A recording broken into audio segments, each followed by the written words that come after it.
In the ancient world, many cultures told stories about a monster of death that lurks in the deep, dark sea.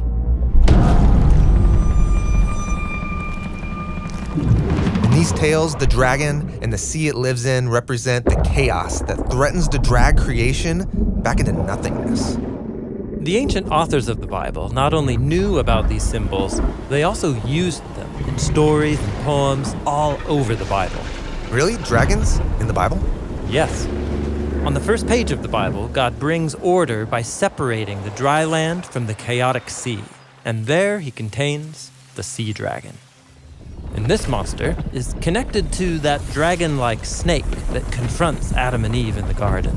A spiritual being using the power of chaos and death to lure humans into their own self-destruction.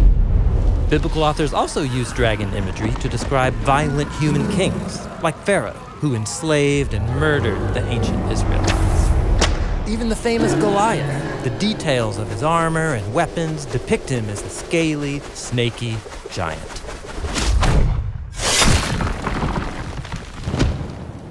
So the sea dragon is loose in all these forms, but it can be defeated. Yes, but be careful, because the power of the dragon is strangely appealing. A dragon slayer can be enticed to use the dragon's power. And so become a dragon themselves. Right. In fact, entire empires can become like dragons. During Israel's exile in Babylon, the prophet Daniel has a dream about 4 monstrous beasts rising up out of the sea. Whoa, mutant dragons? They represent violent kingdoms in league with dark spiritual powers. But then, a new character appears, rising up from the land to sit beside God's throne. And as the dream ends, Daniel sees those monsters destroyed. So who is this dragon slayer? Well, Daniel calls him one like a son of man. The Son of Man.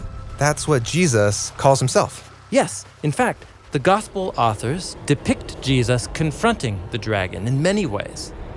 Like when he tramples over the stormy sea. Or when he resists the tempter in the wilderness. Or when he overcomes death and sickness in others. And even when the power of the dragon does its best to entice Jesus, Jesus doesn't give in. Jesus resists the dragon in a surprising way. He surrenders his life and willingly enters the belly of the beast.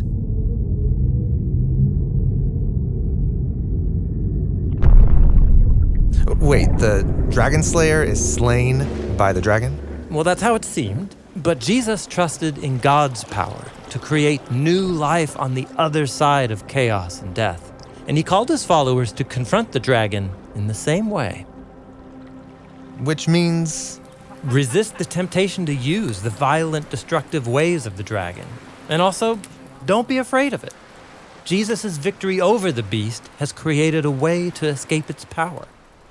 And trust in the power of God, who will one day defeat the dragon once and for all.